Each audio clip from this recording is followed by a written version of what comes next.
How did you use media technologies in the construction and research, planning and evaluation stages?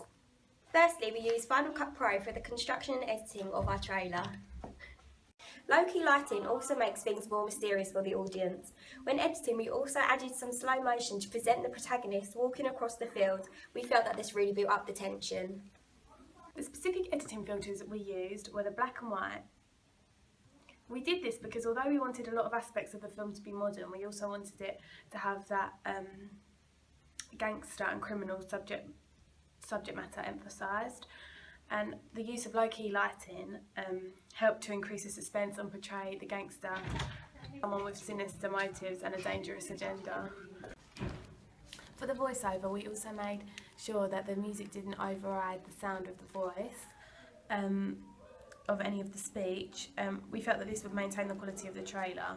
To maintain the quality, we also got rid of the background noise when we edited, so that everything would be nice and clear and concise. When editing the lighting and changing it to black and white, we made sure to take into account colour, exposure and saturation. This was all on Final Cut Pro. We wanted to make sure that all the daylight shots specifically looked as though, although they were in daylight, that they were all came across nicely in black and white, and that the whole trailer linked well in terms of lighting.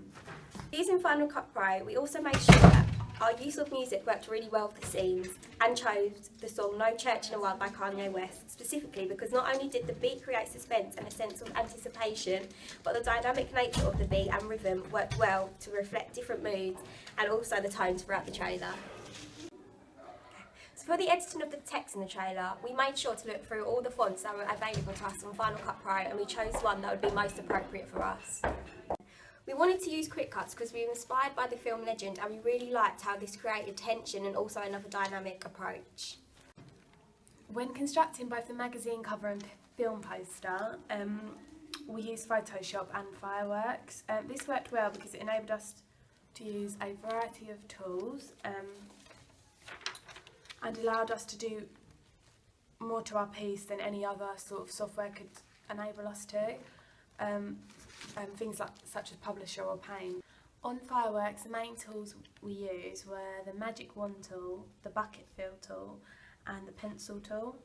And on Photoshop we used similar tools, but also used filters in black and white to alter the colour and lighting of the pictures we were using. We also incorporated quick cuts into our trailer.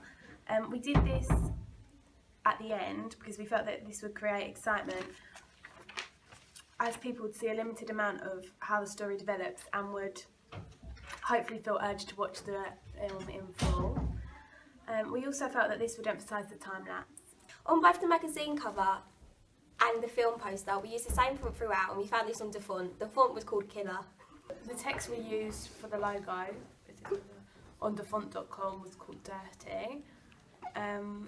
We then also used gunshots that appeared in a sequence one by one, accompanied by gunshot sounds, which we found on YouTube. To put this part of the logo together, this was all done on Motion 5. While using Motion 5, we did come across a few challenges and a few problems, but we used search engines such as Google, which helped us really overcome these problems because we could easily search them up and we'd be given a tutorial or help on how to fix the problem. We really felt that Motion produced a better quality than Fireworks for our production logo, and last year we used Fireworks, and although we were satisfied with our outcome, we felt that it could have been made to look slightly more effective and also professional, and Motion 5 allowed us to do so.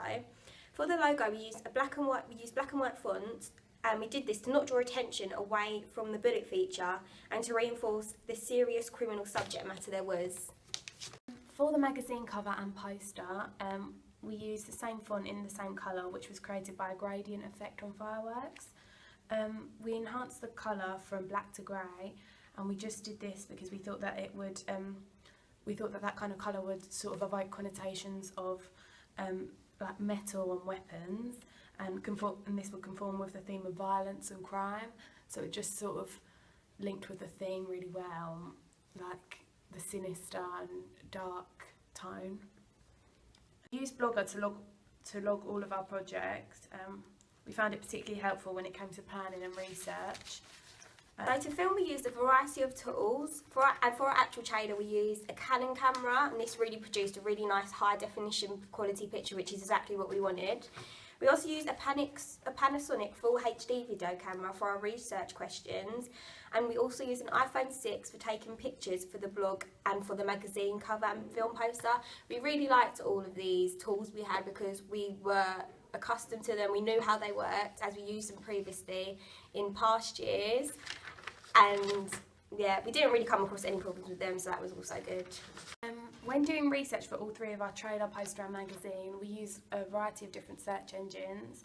Obviously predominantly Google, which we use for pretty much all of the project throughout. It was really helpful for things such as looking at film posters for inspiration on Google Images, and for film ratings, and just general information about films. Yeah.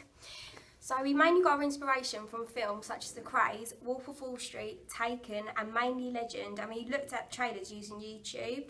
We really liked the different themes that were shown throughout all the different trailers. So to get inspiration for the music in the trailer, we thought about the most current songs, and to do this we used YouTube. We felt that YouTube was the best place to look because of the vast variety of music, and it's also really easy to search the songs on there because you can click on the side and go on suggested for you. So after using YouTube for getting inspiration for the music we wanted to use for our trailer, we also used it towards the end of our project to upload our evaluation questions, logo and final trailer. This was useful because of how easily YouTube links with Blogger, and so it just made all the videos that we had on Blogger really easily accessible for anyone that was looking at our blog.